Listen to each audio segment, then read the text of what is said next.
Terima kasih untuk surga yang terbuka atas gereja ini, di mana gereja ini berjalan di sebuah babak pertandingan yang baru. Dan Engkau memulihkan keadaan LGF Fluid. Dan waktu Tuhan memulihkan keadaan gereja ini, seperti Tuhan memulihkan keadaan Sion, maka orang akan tercengang-cengang dan berkata, apa yang Tuhan telah lakukan di antara umatnya. Dan gereja ini akan menyuarakan dengan lantang, dengan berani, bahwa Tuhan yang dinanti-nantikan sedang datang untuk memenuhi bait-Nya yang kudus, memenuhi bait-Nya dengan kemuliaannya. Dan terima kasih bahwa kemuliaan-Mu sedang memenuhi tempat ini. Tuhan, kami berdoa biar firman-Mu mempersiapkan kami. Kami berdoa di ibadah yang kedua ini, berikan kepada kami mata yang melihat, telinga yang mendengar, hati yang menangkap, pikiran yang dapat memahami apa yang Roh Kudus mau jelaskan kepada kami. Kami sungguh mengasihi Engkau Tuhan, dan kami tahu Engkau hadir di tengah-tengah kami. Dan kami pun mau berkata, kami hadir di tengah-tengah-Mu Tuhan. Kami hadir di dalam bait-Mu yang kudus. Kami hadir merendahkan hati kami di hadapan tahta-Mu yang maha tinggi. Dan kami mau mendengar, kami mau meresponi, kami mau melangkah dan berjalan bersama dengan Engkau. Dan Bapa, kami percaya pribadi lepas pribadi, dan juga gereja ini secara keseluruhan, bukan hanya akan menyaksikan, tapi kami berpartisipasi dan mengalami apa yang Tuhan sudah janjikan. Terpuji nama-Mu dari kekal sampai kekal selama-lamanya. Di dalam nama Tuhan Yesus, setiap saudara yang siap untuk mendengarkan kebenaran firman Tuhan, mari sama-sama katakan haleluya. Berikan tepuk tangan yang meriah buat Tuhan Yesus. Silakan duduk dalam hadirat Tuhan. Selamat pagi dan shalom. Berapa banyak yang mengucap syukur ada di dalam rumah Tuhan, lambaikan tangan saudara. Amin. Puji Tuhan. Saya sangat bersuka cita boleh kembali di LGF Fluid. Di dalam ibadah yang kedua, saya mengucap syukur Pastor Petrus, seluruh tim yang ada. I love this church. Tuhan mengasihi LGF Fluid. Amen. Mari kita buka firman Tuhan bersama-sama dari 1 Korintus pasal yang ke-12 ayat yang pertama. Yang saya mau sampaikan di ibadah yang kedua berbeda dengan ibadah yang pertama. Dari 1 Korintus pasal yang ke-12 ayat yang pertama. Setelah itu kita akan lihat ayat yang ke-31. Sebelum saya akan bawa saudara ke 1 Korintus 13 ayat pertama, kedua, ketiga. Dan nanti di bagian yang kedua sebelum saya mengakhiri pesan Tuhan, saya akan bawa saudara ke Kejadian pasal yang ke-17 dan Kejadian pasal yang ke-18. Saudara, tema yang diangkat oleh LGF Fluid di bulan Maret adalah home. Pentingnya untuk mengerti bahwa rumah Tuhan, gereja Tuhan harus menjadi tempat di mana saudara tergabung di dalamnya sebagai keluarga kerajaan Allah. Apa yang saudara alami di dalam rumah Tuhan, itu pun akan saudara alami di dalam kehidupan pribadi saudara secara keluarga, suami, istri, orang tua, dan anak-anak. Saudara, saya katakan di ibadah yang pertama bahwa waktu Tuhan menciptakan manusia di Kejadian 1 ayat 26, maka Allah berfirman, baiklah kita menjadikan manusia satu orang seturut segambar serupa dengan kita. Di kalimat yang berikutnya dikatakan supaya mereka, dari satu sekarang banyak. Dari satu manusia Tuhan berkata supaya mereka. Setiap orang percaya direstorasikan, diselamatkan, dipulihkan hubungannya dengan Tuhan. Supaya hubungan saudara dengan orang lain pun dipulihkan. Orang percaya yang tidak mengasihi orang lain, maka saudara tidak mengasihi Tuhan pada hakikatnya. Orang yang mengasihi Tuhan pasti mengasihi orang lain. Saudara dan saya tidak bisa mengasihi orang lain kalau tidak mengasihi Tuhan. Saya katakan tadi pagi kita harus mengerti bahwa waktu kita berhubungan dengan manusia, sebab di ayat yang ke-28 Kejadian pasal yang pertama, maka Allah memberkati mereka. Ini adalah kata yang pertama atau pertama kalinya Anda akan baca di kitab Kejadian bahwa Allah memberkati. Artinya jika orang percaya tidak mau berkorban, tidak mau mengasihi, tidak mau menjadi dampak buat orang lain, saudara dan saya sebetulnya tidak mau diberkati.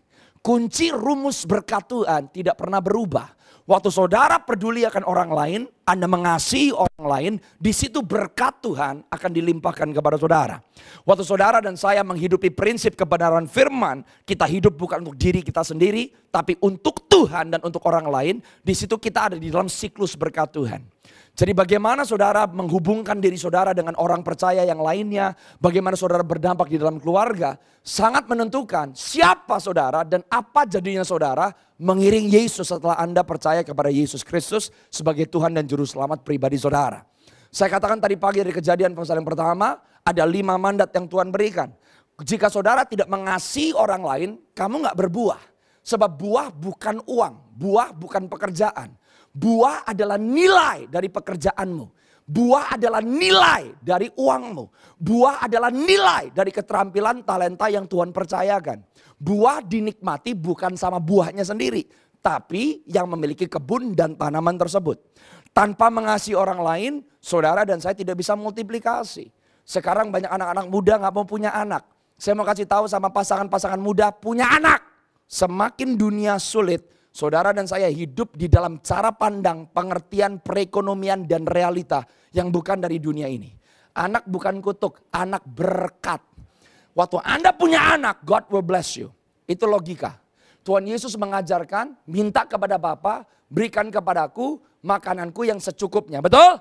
Kalau saudara masih single, Anda minta makanan secukupnya, porsinya untuk 1 orang. Anda belum menikah, nggak mungkin dapat porsi 2 orang. Dunia mengajarkan kumpulin dulu rekening bank baru menikah. Wrong. Itu bukan berjalan dengan iman. Oke. Kalau saudara sudah menikah karena melangkah dengan iman waktu ngadep Tuhan dan meminta makanan yang secukupnya hari ini, Tuhan nggak bodoh. Tuhan tidak otaknya jenius. Tuhan tahu yang minta 2 orang. Porsinya berapa? 2, nggak mungkin 1. Oke. Jadi kita harus mengerti yang menjadi prinsip kebenaran firman. Demikian pula orang percaya yang menghasilkan murid. Orang percaya yang memberkati orang lain. Orang percaya yang mau direpotkan untuk orang lain. Itu namanya kunci berkat. Saudara dan saya diberkati bukan karena Kristen. Saudara dan saya Kristen karena semakin mirip Yesus dan dipercaya dengan pelayanannya Yesus. Kalau kamu mau disembuhkan, gak perlu jadi Kristen. Jadi manusia aja, belas kasihan Tuhan turun. Mau Kristen bukan Kristen, yang sakit disembuhkan, yang butuh pertolongan pasti ditolong. Jadi kalau orang Kristen merasa saya Kristen karena saya ditolong, salah. Kamu ditolong karena kamu orang, bukan kucing, bukan tikus, bukan anjing. Yesus mati buat kamu, barang siapa berseru kepada namanya pasti ditolong. Kita orang Kristen, dilihat Kristen bukan karena apa yang kita terima. Pengikut Kristus dinilai karena yang dihasilkan dari hidupnya. Paham ya? Kalau saudara gak cinta sama rumah Tuhan, you cannot be blessed. Kamu gak ngerti fungsimu di rumah, you cannot be blessed. Tapi bagaimana saudara dan saya menghidupi kasih, itu penting. Sekarang 1 Korintus 12 ayat yang pertama. Kenapa Anda dan saya harus ngerti ini namanya prinsip fondasi kebenaran firman. Ini bukan sugesti. Makanya kamu gak bisa datang ke gereja hanya dengerin khotbah seminggu sekali. Gak mungkin. Tanpa kamu praktek, tanpa melayani, tanpa bangun disiplin, prinsip gak masuk ke kamu. Makanya saya katakan tadi, doa itu bukan merubah keadaan. Waktu Esther puasa 3 hari, saya bisa minta monitornya gedein sedikit supaya saya gak usah terlalu ngoyo. Waktu Esther puasa 3 hari, keadaannya belum berubah. Doa gak merubah keadaan saudara. Doa itu diperuntukkan untuk merubah kita. Setelah Esther puasa 3 hari, dia keluar. Esther 5 ayat yang pertama, dia pakai pakaian ratu. Orang yang berdoa, identitasmu berubah. Cara pandang berubah. Cara ngeliat masalah berubah. Masalah belum berubah, orangnya udah berubah. Masalah bisa berubah, orangnya gak berubah. Tapi kalau orangnya berubah, pasti masalah bisa terselesaikan. Yang mengerti katakan amin. Ya, jadi doa itu merubah orang, bukan merubah keadaan. Anda dan saya mencari wajah Tuhan so that we are conformed to the image of God. Saya kasih satu misteri. Coba bukain terlebih dahulu Lukas 24 ayat 49. Ini misteri ini. Kalau Anda ngerti Lukas 24 49, Anda ngerti kenapa Anda membangun disiplin rohani. Jadi orang berdoa itu bukan meyakinkan Tuhan untuk melakukan sesuatu. Orang yang berdoa bukan memaksa Tuhan atau bertanya Tuhan mau atau enggak mau. Yesus berkata di Lukas 24 ayat 49, dan aku akan mengirim kepadamu janji Bapa. Kalau dikatakan akan mengirim, udah pasti terjadi. Roh Kudus akan dikirim. Mau umat Tuhan berdoa atau enggak berdoa. Mau yang berdoa 500 orang. Mau yang berdoa 250 orang. Janjinya pasti terjadi. Doa itu di kalimat yang berikutnya. Tetapi kamu harus tinggal. Nah, itu doa. Tuhan akan melakukan apa yang dia mau lakukan. Tapi waktu kita berdoa, kita memosisikan diri untuk stay. Mempersiapkan diri. Supaya apa yang dia akan lakukan, saudara dan saya gak kehilangan kesempatan emas. Yang terima mandat ini Lukas 24, Kisah Rasul 1. Yang dengar 500 orang lebih. Yang ngalamin cuma 120 orang di loteng atas Kisah Rasul pasal yang kedua. Berarti 380 orang kehilangan kesempatan mereka loh. Bukan berarti Tuhan gak jawab janji.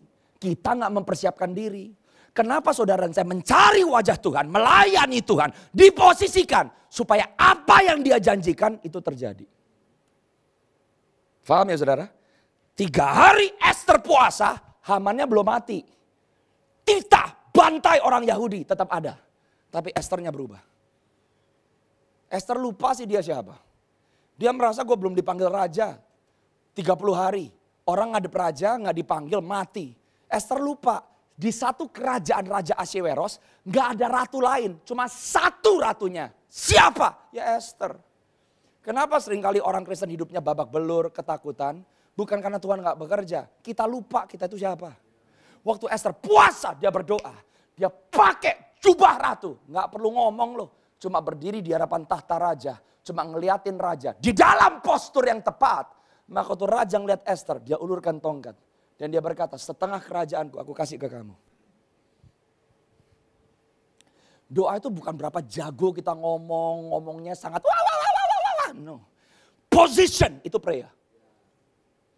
Jadi orang banyak minta, gak mau taat. Banyak minta, gak mau nongol. Kamu gak berdoa. Ironis loh buku Esther. Esther menggantikan seorang ratu namanya Wasti. Anda baca Esther pasal yang pertama. Wasti itu ngenes tuh. Arti nama Wasti itu adalah indah, beautiful. Tuhan anak sama orang Kristen yang kelihatannya indah. Tapi pas dipanggil gak mau nongol. Punya pesta sendiri. Anda baca Esther 1, 17, 18, 19. Orang-orang sida-sida raja bilang. Kalau kamu gak gantiin ratunya. Semua perempuan di satu kerajaan kamu akan berontak sama suaminya. Gereja yang gak ngerti identitasnya. Membangkitkan generasi yang berontak sama Tuhan. Ironis ya. Wasti kehilangan tahta karena gak mau nongol. Esther menyelamatkan sebuah bangsa. Karena muncul meskipun tidak dipanggil. Itu orang ngerti identitas tuh. Dipulihkan di dalam Yesus. Anda bisa masuk ke hadirat Tuhan. Dengan darah anak domba. Dan berkata ini aku Tuhan anakmu. Kalau yang nongol adalah mempelainya dia sendiri. Mana mungkin Anda ngomong. Anda minta gak dijawab. Impossible. Kamu gak perlu kok ngemis Tuhan untuk keluarga kamu, kesehatanmu. Emang dia siapa? Emang dia bengis? Terus kita berpikir kalau gak kasih perpuluhan kita dikutuk. Kalau gak kasih persembahan kita dikutuk. Emang dia mafia? Dia bukan mafia. Lu lupa bayar restoran. Karena lu gak bayar restoran, bisnis tuh gua tutup loh. Masa Tuhan gak begitu sih? Kamu kasih persembahan, kamu kembalikan milik Tuhan karena you love God. Tolong dong, kita harus berubah dong otak kita ini. Gak datang ke gereja takut keluarga saya dikutuk. Kalau kita udah datang ke gereja mentalitas kayak begitu, udah terkutuk saudara. Kamu datang ke gereja because you love Jesus. Kamu kasih semuanya, why? Because you love Jesus. Karena saudara gak perlu ngiming-ngiming Tuhan untuk dia berkatin kamu. Emang dia apa? Dia gak korupsi sama kerajaannya sendiri. Yang mengerti katakan amin. Jadi kalau kita berdoa, kita memosisikan diri untuk terima janji. Anda terima janji, bagus. Tapi kalau gak siap, janjinya gak datang. Karena janji Tuhan itu penuh dengan tanggung jawab. Karena janji Tuhan yang saudara alami untuk kepentingan orang lain. Saudara sadar gak? Keputusan kita itu gak cuma berhenti dengan kita loh. Kamu keok, keluarga keok. Kamu keok, anak keok. Kamu keok, gereja keok. Karena hidup kita udah didesain. Gak bisa hidup untuk dirimu sendiri. Orang yang hidup untuk dirinya sendiri pasti depresi, gak punya arah, gak punya tujuan. Makin lama makin kritis orangnya. Kenapa? Karena kita gak menghidupi kenapa kita diciptakan. Segambar serupa dengan dia. Dia datang bukan melayani dirinya sendiri. Dia datang bukan untuk dilayani. Tapi dia datang untuk melayani. Yang mengerti katakan amin. Nah, 1 Korintus 12 ayat yang pertama. Saudara dan saya harus sadar nih ya, sebelum tadi saya masuk. Kenapa gereja itu penting? Bagaimana kamu memposisikan diri di dalam rumah Tuhan? Saya enjoy nih saudara. Nanti saya mau ngomong dari Kejadian 17. Saya excited. Kenapa? Saya baru pulang dari Vietnam. Di Vietnam saya memberkati pernikahan salah satu murid saya. Saya kunci diri saya di kamar hotel. 1 harian saya gak mau keluar. Karena saya bilang sama Tuhan begini. Tuhan, kalau tiap kali saya memberkati pernikahan, khotbahnya itu terus. Yang bosan gua pengkhotbahnya. Saya bilang, you need to speak something fresh. Kasih saya lihat sesuatu tentang pernikahan yang saya belum pernah lihat sebelumnya. Tiba-tiba Tuhan bukain dari Kejadian 17. Dan ini ternyata bisa diaplikasikan di dalam rumah Tuhan. Saudara harus sadar, waktu Anda berbagi kepada orang lain, waktu Anda peduli dengan orang lain, kamu pasti diberkati. Siapa membangun rumah Tuhan, rumahmu pasti dibangun. Anda harus ngerti prinsip itu. You bless people, Anda jadi berkat untuk orang lain, kamu terima berkat. Kuncinya simple kok, itu rumus, itu prinsip. Ini menjawab kenapa banyak orang kalau mau ngukurnya pakai kekayaan, banyak orang non-Kristen kaya raya. Tapi mereka dermawan. Yang mereka hidupin prinsip. Yang bodoh kita, udah tahu kebenaran, ketemu sama Sang Tuhan satu-satunya, tapi prinsipnya gak dikerjain. Konyol kan? Dan kita merasa karena saya Kristen, mana hak saya? Nggak gitu bro. Kalau kamu orang Kristen, kamu punya tanggung jawab. Bukan merasa berhak. Orang Kristen ngelepas hak, bukan nuntut hak. Ini Paulus ngomong gini, bagus nih. Tentang karunia roh, dia masuk nanti ke 1 Korintus 13. Ada orang ngomong gini, nggak usahlah bernubuat, nggak usahlah karunia kesembuhan. Yang penting penuh dengan kasih. Kedengerannya rohani, tapi nggak rohani sama sekali loh. Sebab 1 Korintus 13 tidak meniadakan 1 Korintus 12. 1 Korintus 13 memberikan jalan untuk bisa ngalamin 1 Korintus 12. Sebelum Paulus ngomong tentang semua karunia roh, bahkan jawatan, Paulus ngomong begini. Sekarang tentang karunia-karunia roh, aku mau saudara-saudara supaya kamu mengetahui apa? Kebenaran. Tanpa kebenaran gak ada fondasi untuk pergerakan Roh Kudus. Kamu butuh truth. Kamu butuh kebenaran. Semakin Anda ditanam di dalam kebenaran Tuhan. Kebenaran membuat saudara dan saya perkasa di hadapan Tuhan. Nah kebenaran yang masuk bedanya kebenaran dan sekedar informasi apa? Lompat ke ayat yang 31.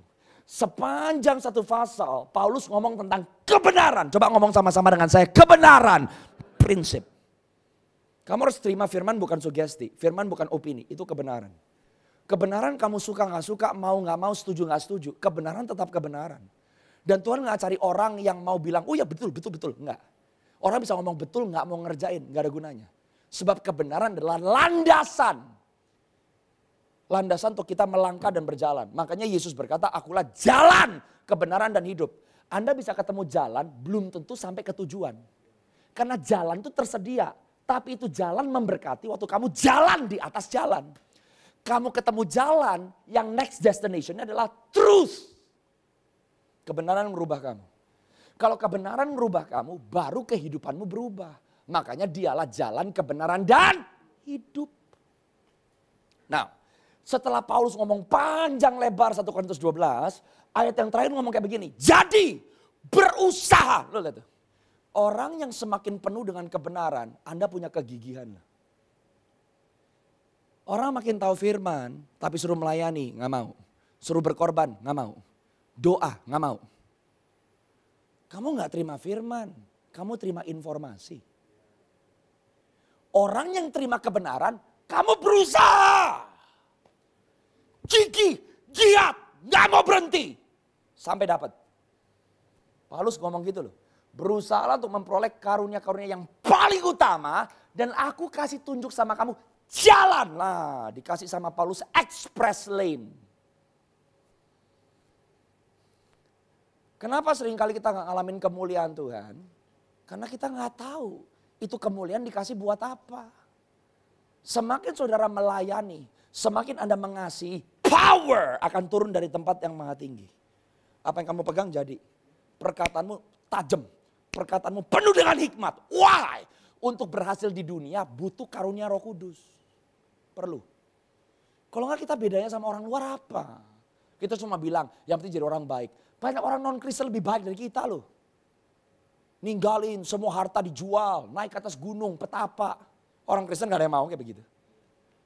Jadi kita tuh ngasih nilai tambah buat dunia apa? The power of Christ membuktikan dia menghidupkan. Dia menyembuhkan, dia merestorasi. Saudara dan saya butuh the power of the Holy Spirit. Tapi kalau kita gak bisa terima the power of the Holy Spirit, gak bisa terima janji yang dahsyat dan luar biasa. Yang bahaya kalau sekarang generasi ini makin skeptis sama hal-hal yang supranatural.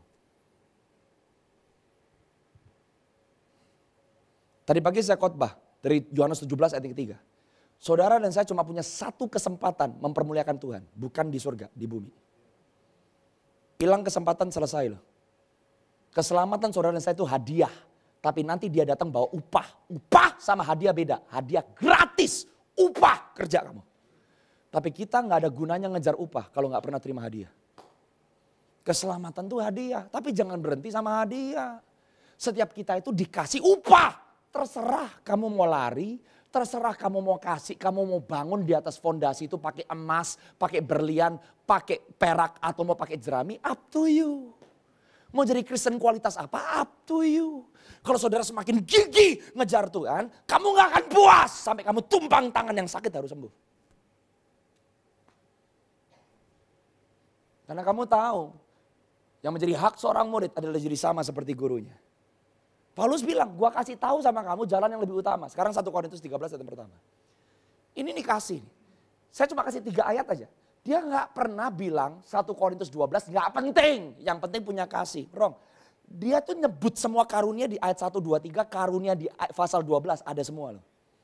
Sekalipun aku dapat berkata-kata dengan semua bahasa manusia, bahasa malaikat. Tetapi jika aku tidak mempunyai kasih, aku sama dengan gong yang berkumandang dan canang yang gemerincing. Bukankah salah satu karunia Roh Kudus berkata-kata dengan roh?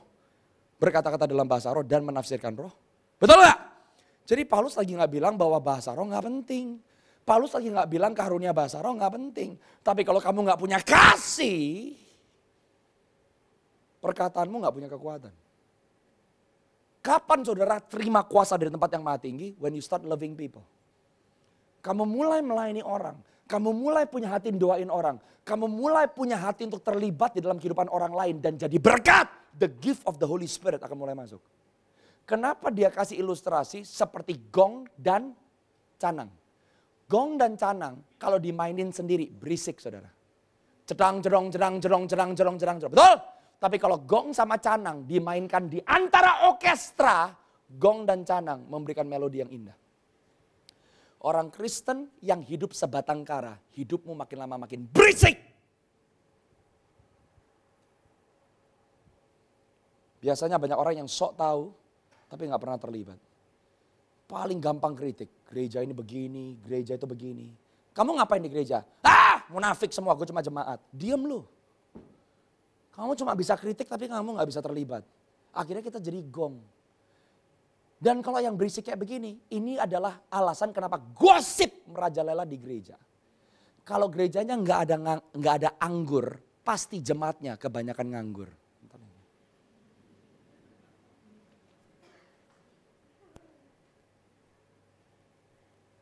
Kalau ada anggur, kamu nggak pusing sama orang ngomong apa, A, B, C. Kamu penuh dengan the anointing of the Holy Spirit. Orang mau cemooh kamu, silakan. Saya melakukan kehendak Bapakku di surga. Coba ayat yang kedua. Sekalipun aku punya karunia untuk bernubuat. Ini kata nubuatan disebut loh ayat yang kedua. Bernubuat, kata-kata pengetahuan. Ya, apalagi itu? Aku mengetahui segala rahasia, memiliki seluruh pengetahuan. Berarti ini 3 karunia yang di pasal 12. Karunia bernubuat, berkata-kata dengan hikmat, berkata-kata dengan pengetahuan. Ada semua. Sekalipun aku memiliki iman, tuh loh karunia iman disebut lagi tuh. Yang sempurna untuk memindahkan gunung, tetapi jika aku tidak mempunyai kasih, aku sama sekali tidak berguna. Tanpa Roh Kudus, hidup kita bisa punya duit, bisa punya pensiunan, bisa punya anak. Tapi gak ada guna.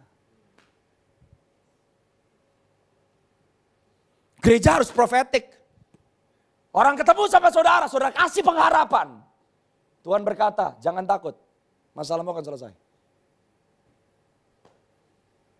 Hidup saudara dan saya berguna. Waktu karena apa yang kita miliki, bam, ada kehidupan orang lain yang diubahkan. Kalau enggak ada guna. Karunia roh memberikan nilai. Katakan sama-sama dengan saya, nilai. Nilai. You need the gift of the Holy Spirit.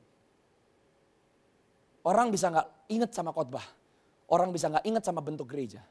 Tapi kalau orang sekali mengalami lawatan Allah, gak mungkin lupa seumur hidup.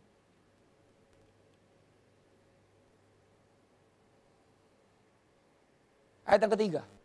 Sekalipun aku membagi-bagikan segala sesuatu yang ada padaku. Gereja itu harus generous. Sekarang di sosial media marak. Lu gak mau ngasih persembahan, lu gak mau kasih perpuluhan. Up to you. But that's prinsip. Sekalipun aku membagikan segala sesuatu yang ada padaku. Bahkan menyerahkan tubuhku. Ini martyrdom loh. Untuk dibakar, tetapi jika tidak mempunyai kasih, sedikit pun tidak ada faedah. Without love, saudara dan saya nggak terima. Makanya Yesus ngajarin, lebih baik memberi daripada menerima. Bukan berarti Tuhan nggak mau kita terima. Dia lagi kasih kunci. Kalau kamu memberi, kamu pasti Nah, itu prinsip. Jadi yang hilang seringkali dalam tubuh Kristus itu apa? Love. Understanding tentang kasih.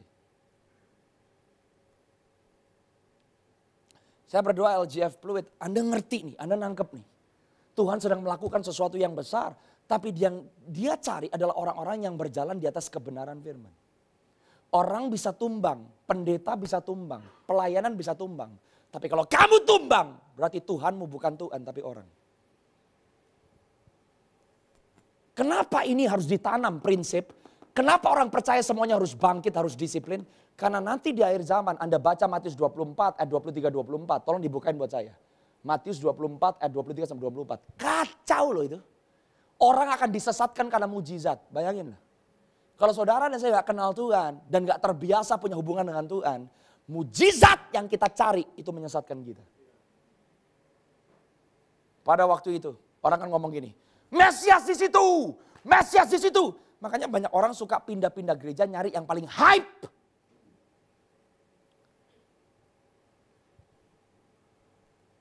Ayat yang 24. Sebab Mesias-Mesias palsu, nabi-nabi palsu akan muncul. Mereka mengadakan apa? Tanda dan mujizat. Jadi nanti di akhir zaman ini bukan masalah mujizat atau nggak ada mujizat. Yang ngerjain mujizat siapa? Itu masalahnya.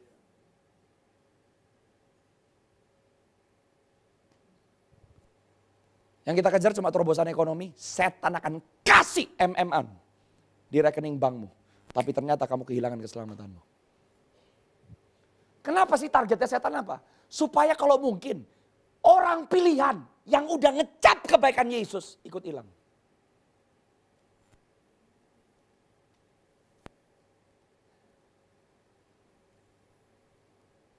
Waktu ada orang ngomong sama saudara, Mesias di situ, Mesias di situ.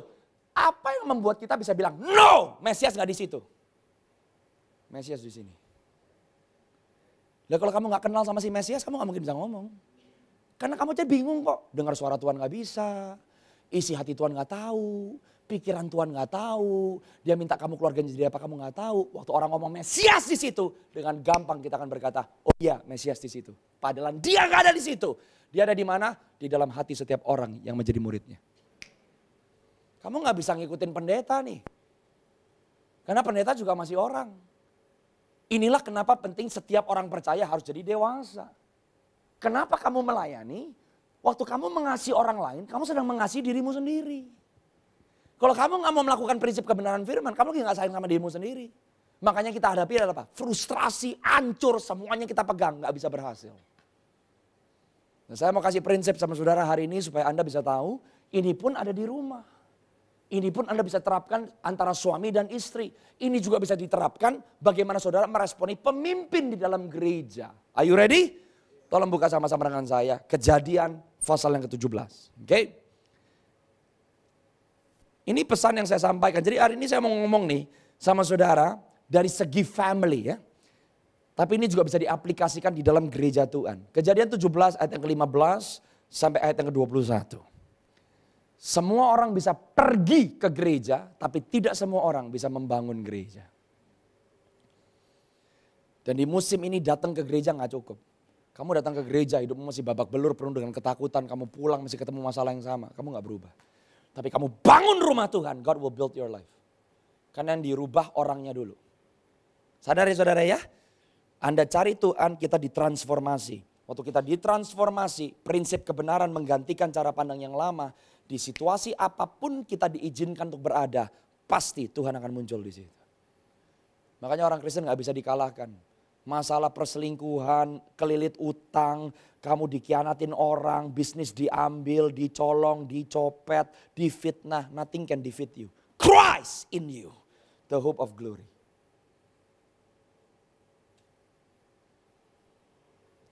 Lihat nih, selanjutnya. Allah berfirman kepada Abraham tentang istrimu Sarai. Janganlah engkau menyebut dia lagi Sarai, tetapi Sarah itulah namanya. Ini penting. Ini saya mau ngomong sama suami, ini ngomong tentang pemimpin di dalam gereja. Kenapa Anda di dalam rumah Tuhan? Anda harus ngerti struktur kerajaan Allah. Struktur kerajaan Allah itu ada yang namanya kepemimpinan. Di dalam rumah tangga ada yang namanya kepemimpinan. Sekarang kan lelucon tuh. Suami kepala, istri itu leher. Itu dari neraka loh, jangan diikutin. Konyol tuh, bodoh. Istri leher. No. Terus kebohongan yang berikutnya. Perempuan selalu benar. Siapa bilang, enak aja. Perempuan selalu benar. Jangan mau terima prinsip-prinsip kayak begitu. Kenapa Anda di dalam gereja, Anda belajar konsep prinsip kerajaan. Terapin juga di dalam rumah. Allah berfirman kepada Abraham, yang pertama yang Tuhan ngomong sama Abraham, nama istrimu rubah. Sarai artinya princess. Sarah artinya noble woman atau wanita bijak. Anda di gereja lokal, pemimpinmu jangan harap pemimpin kamu memperlakukan saudara seperti princess. Demikian pula istri. Saya ngomong sama si calon suami. Jangan perlakukan istrimu seperti princess. Mati kamu kalau istrimu princess.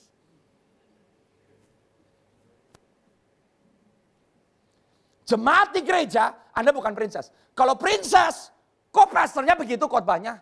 Kok lama banget? Kok worshipnya jelek? Itu princess mentality.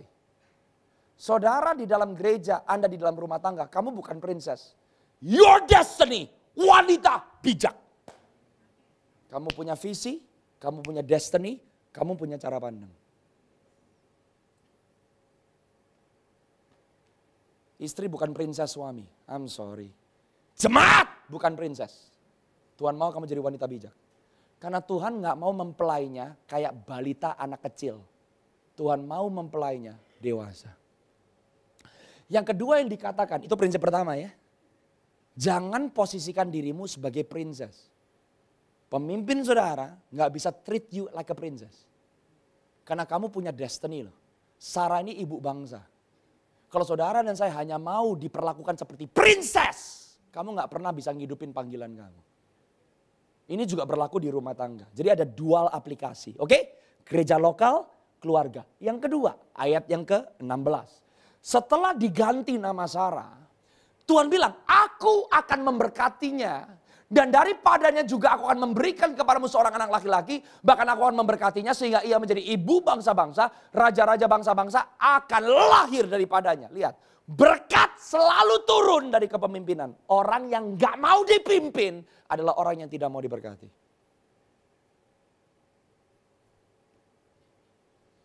Saya kasih pesan sama mempelai laki-laki. Salah satu tugas suami, every day bless your family. Bagaimana kamu nge-bless? Kamu gak cuma 2 berkat tiap hari, tumpang tangan. No. Ada 2 hal yang dilakukan Abraham untuk memberkati istrinya. Ini demikian pula di gereja lokal dan dalam konteks keluarga. Berkat yang pertama, Tuhan ngomong gini sama Abraham. Lewat Sarah, aku akan kasih kamu seorang anak, penerus marga, penerus warisan. Aku akan kasih kamu keturunanmu lewat rahim perempuan ini. Bagaimana pemimpin saudara memberkati saudara di dalam gereja? Anda dipercaya dengan tanggung jawab.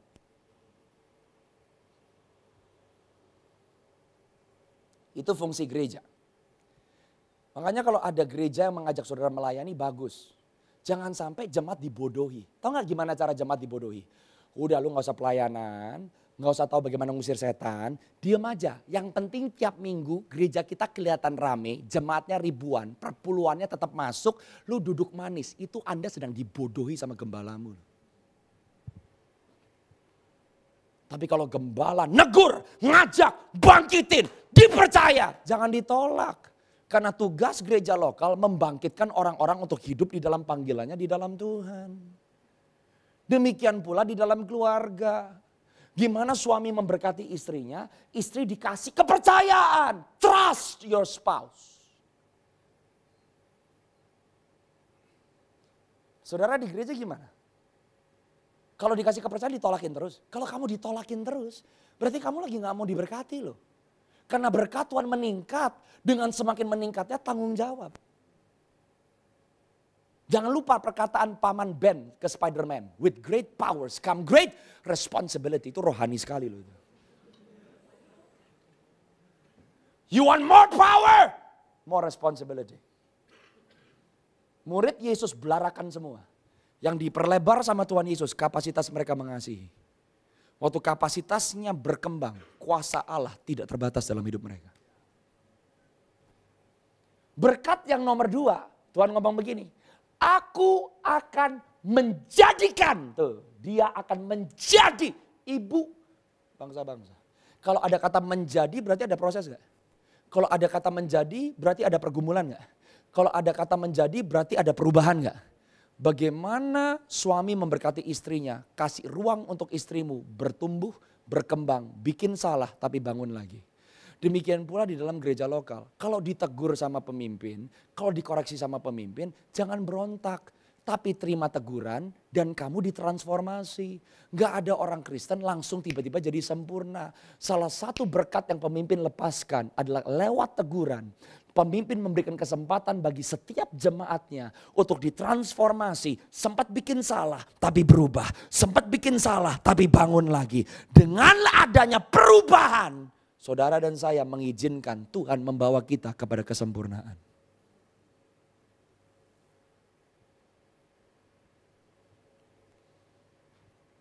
Ini yang namanya Tuhan ngomong sama Abraham, bless your wife. Struktur nih. Di dalam gereja, saudara gak diminta jadi orang sempurna. Di dalam gereja, gak cuma orang lain bikin salah. Kita sadar gak kita juga bisa bikin salah. Tapi waktu bikin salah, jangan KO. No problem, bangun lagi kok. Karena kita sedang diubahkan. Katakan sama-sama dengan saya, diubahkan. Berkat yang ketiga, berikutnya. Lalu tertunduklah Abraham. Dan dia tertawa serta berkata dalam hatinya, mungkinkah bagi seorang yang berumur 100 tahun dilahirkan oleh seorang yang kayak begini nih. Mungkin enggak kalau Sarah yang udah mati haid berumur 90 tahun melahirkan seorang anak. Yang nomor 3. Jangan pernah tertawakan visi pemimpinmu. Walk by faith.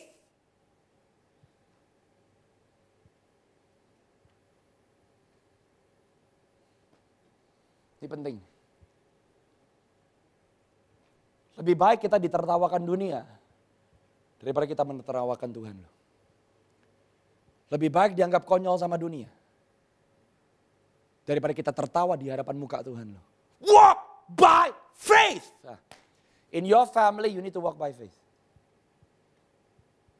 Berkat Tuhan gak bisa nyata kalau gak ada iman yang perlu diuji di situ. Demikian pula di dalam gereja lokal. Don't laugh at your church vision. Paling gampang kan kita cuma, ngapain sih mau bangun gedung lagi, emang ini gedung gak cukup. Faith is important. Faith is the key of blessings. God is stretching faith. Demikian pula di dalam keluarga. Pemimpin-pemimpin di dalam keluarga, walk by faith. Kenapa ini penting? Di ayat yang selanjutnya, Abraham ngomong gini sama Tuhan, Tuhan, kiranya Ismail diperkenankan hidup di hadapanmu. Ini poin yang nomor 4 nih. Jemaat, jangan izinkan pemimpinmu kompromi loh. Abraham bilang, ini ajalah Ismail. Yang nawarin Ismail siapa? Sarah. Saudara tahu sebagai seorang pemimpin, sebagai seorang suami, jangan kompromi dengan kehendak Tuhan. Jadi kalau suami harus semuanya dengar suara istri, sesat itu. The leader set the direction. Saya pindah dari Amerika ke Indonesia. Saya bilang sama istri saya, kamu gak mau pindah, gue harus pindah. Because this is the voice of God. Kita baru pindah ke Jakarta, Tuhan minta sesuatu yang baru dari keluarga kami. Istri saya nangis 2 hari.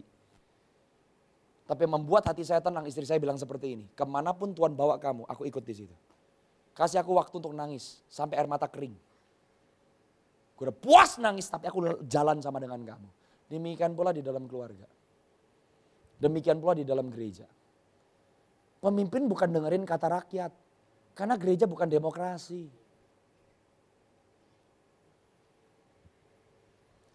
Kalau pemimpinmu kompromi, destinimu mati.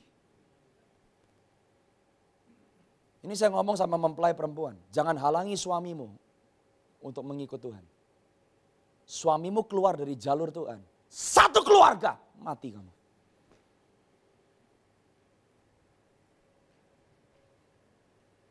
Yang mengerti katakan amin. Yang mengerti katakan amin. Di dalam gereja lokal, kita juga belajar untuk ngikut.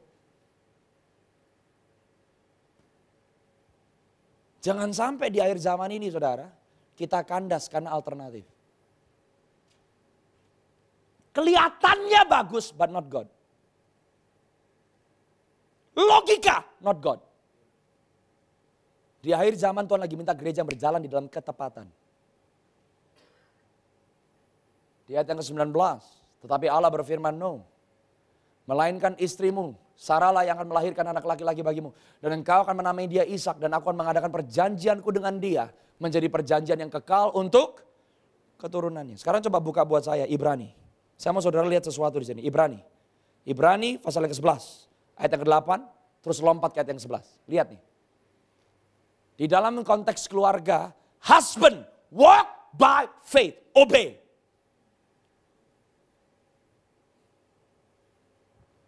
Sebagai suami, kamu harus taat dengan panggilan Tuhan. Demi keselamatan istri dan anak-anakmu. Demikian pula pemimpin gereja. Lihat ya ayat yang ke-8 Ibrani 11. Karena iman Abraham taat. Langsung lompat buat saya ke ayat yang ke-11. Iman Abraham taat. Karena iman ia juga dan Sarah beroleh. Apa saudara? Waktu pemimpinmu taat, maka jemaat dikuatkan. Waktu suami taat, istri dan anak dikuatkan. Waktu suami taat, istri dan anak diberkati. Waktu pemimpin gerejamu taat, seluruh jemaat dikuatkan. Ini prinsip kebenaran.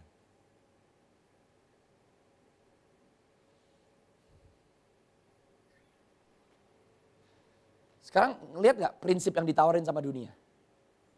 Suami senang, yang penting istri senang. Itu dari neraka itu.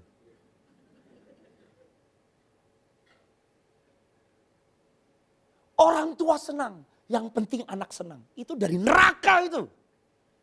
Makanya generasi ini babak belur kayak begini. Makanya yang lahir strawberry generation. Why? Karena prinsip kebenaran kita gak hidupin lagi sih. Dan saya kasih 3 poin yang terakhir saudara. Sekarang lihat Kejadian pasal yang ke-18. Ayat yang ke-9 sampai ayat 15. Anda belajar sesuatu gak nih? Anda bisa terapin di rumah, Anda bisa terapin di dalam gereja lokal. Ini salah satu panggilan LGF. Family. Harus pulih. Jangan terima keluargamu babak belur. Saya punya 3 anak perempuan masih kecil-kecil.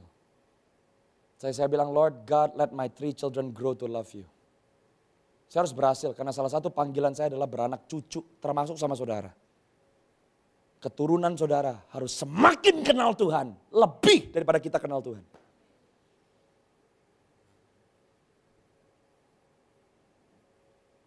Ini membedakan kita Kristen. Kita gak malu. Kita tebusan, kita warga kerajaan Allah. Kita orang yang berbeda, selama di bumi kita perkasa. Kita hidupin panggilan kita gak perlu ngemis buat makanan kita masa depan kita. Kita dijamin sama si pencipta langit, bumi dan semua yang ada di dalamnya. Lihat ini konsep nih.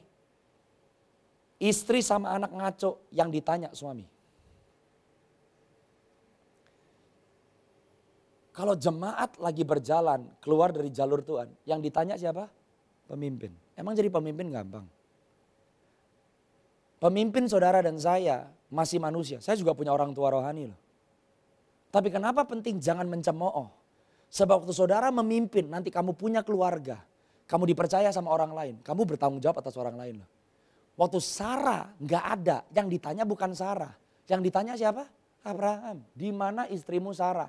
Jawab Abraham, di sana di dalam kemah. 3 prinsip yang terakhir ya. Berarti ini nomor 6 nih. Di mana pemimpinmu berada, di situ kamu harus berada. Buat keluarga, di mana suamimu berada, di situ kamu harus berada. Hai para istri. Pertama kali Tuhan suruh Abraham keluar dari kemah. Tuhan ngomong apa sama Abraham? Lihat ke langit Abraham. Keturunanmu akan sebanyak bintang di langit.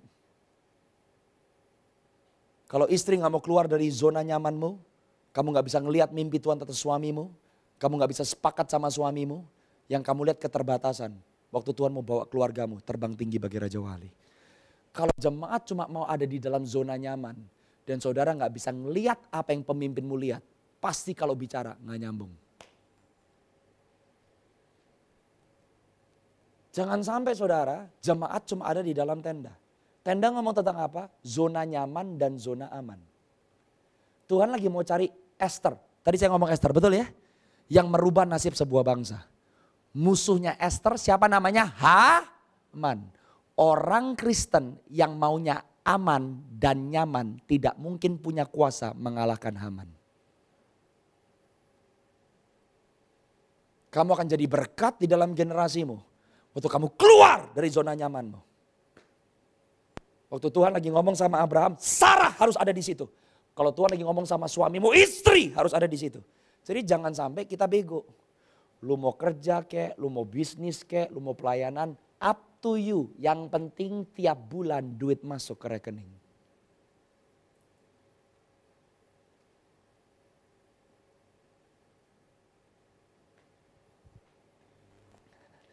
Jangan sampai juga jemaat kayak begitu.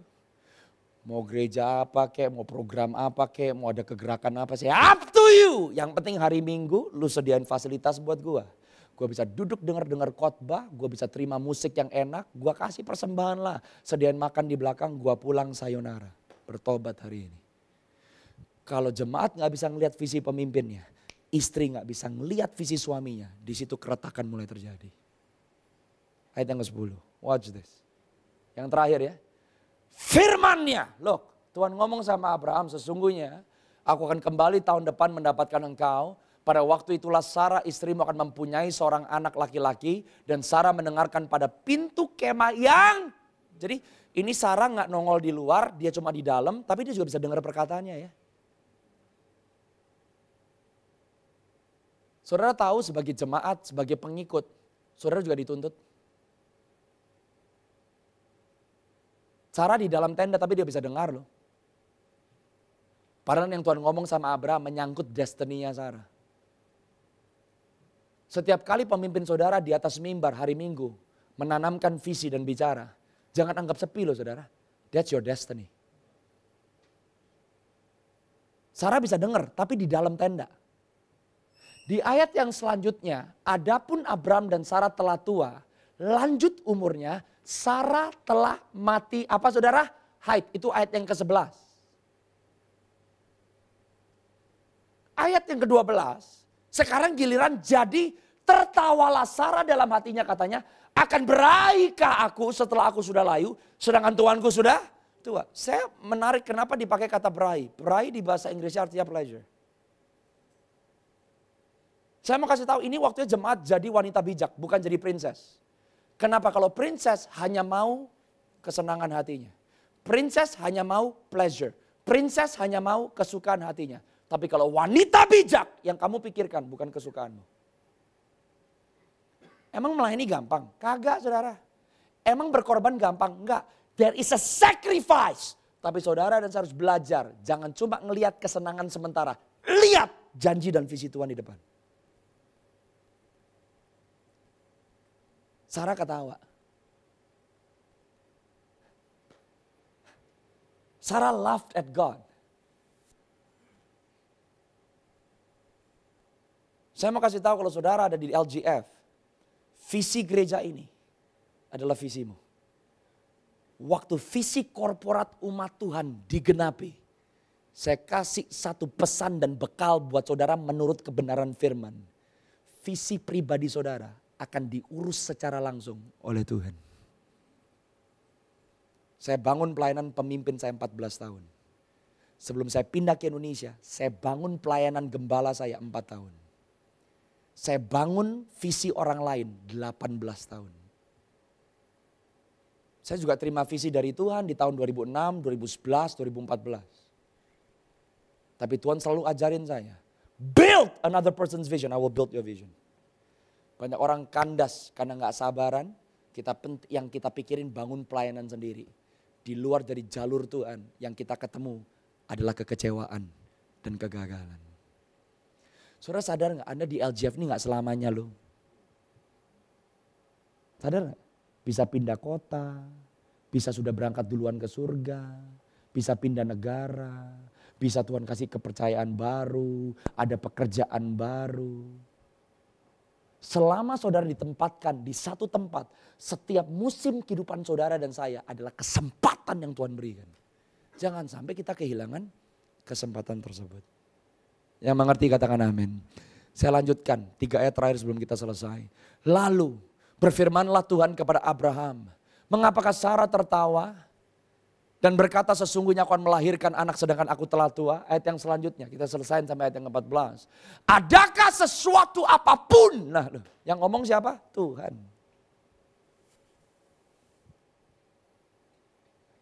Kalau saudara sepakat di dalam rumah tangga, kamu sepakat di dalam gereja lokal, Tuhan yang ngomong. Apa yang terlalu sulit buat aku? There is miracle in unity. Ada mujizat di tengah-tengah kesatuan hati. Ada mujizat di tengah-tengah keterhubungan di dalam rumah Tuhan. Sekarang Tuhan yang ngomong. Adakah sesuatu apapun yang mustahil untuk Tuhan pada waktu yang telah ditetapkan itu tahun depan. Aku akan kembali mendapatkan engkau. Pada waktu itulah Sarah mempunyai seorang anak laki-laki. Ayat yang terakhir. Lalu Sarah menyangkal. Katanya aku tidak tertawa sebab ia takut. Tetapi Tuhan berfirman. Tidak memang engkau. Ini poin yang nomor terakhir nih. Poin yang nomor 8. Di dalam rumah tangga, di dalam gereja lokal. Satu kuncinya untuk tetap bisa sampai ke tujuan. Rendahkan hatimu. Kalau salah, ngaku salah. Nggak usah ngibul.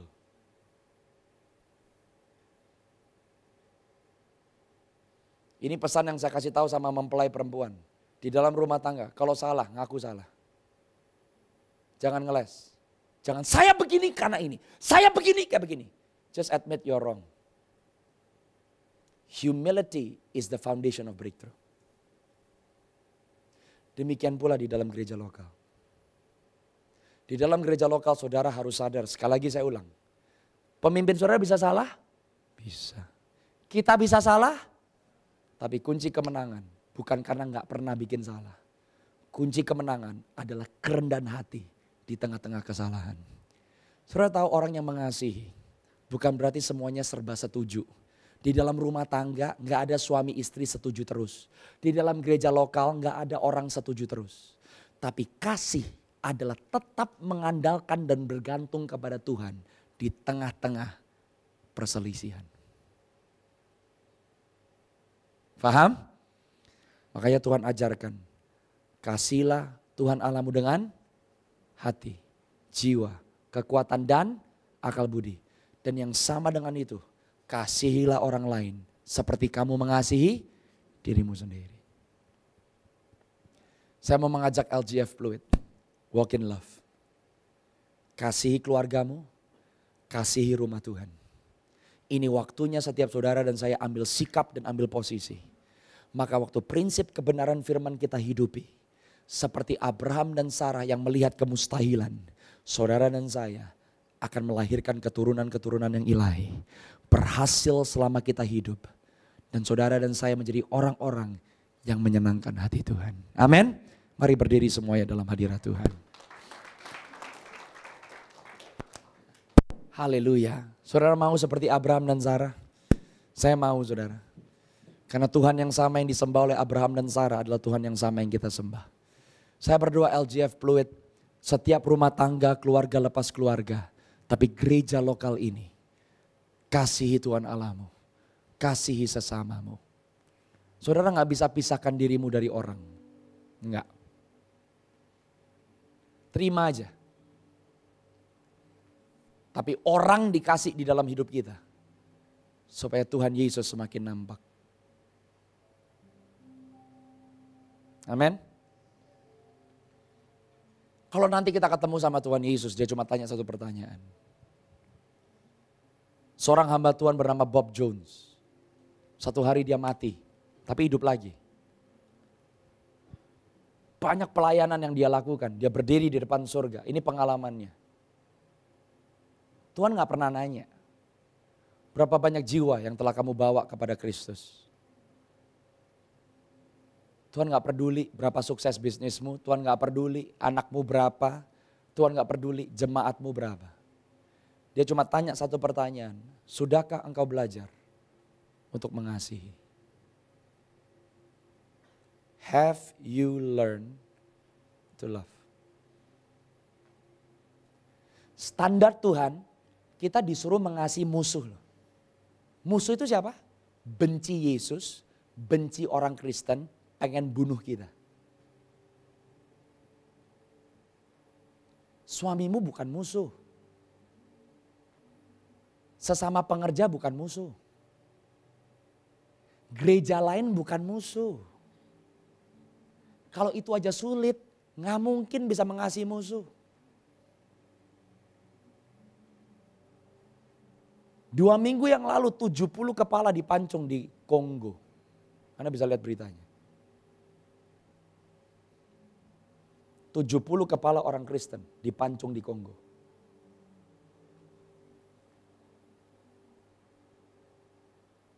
Saya coba memosisikan diri, saya gak bisa. Tapi saya kenal seorang hamba Tuhan di Indonesia. 11 keluarganya martir di Maluku.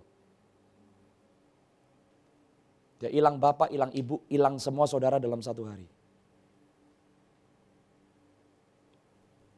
Yesus mengajarkan kita, yang bunuh keluargamu, ampuni.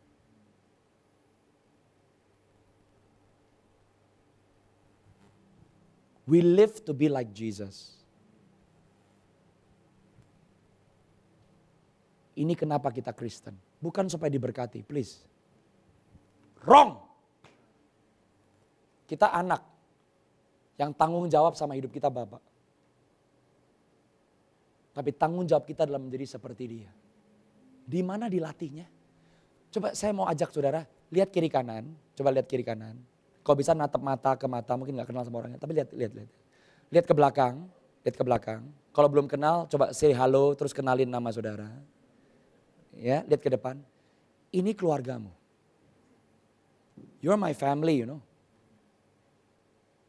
You're my family. I'm your family. Body of Christ.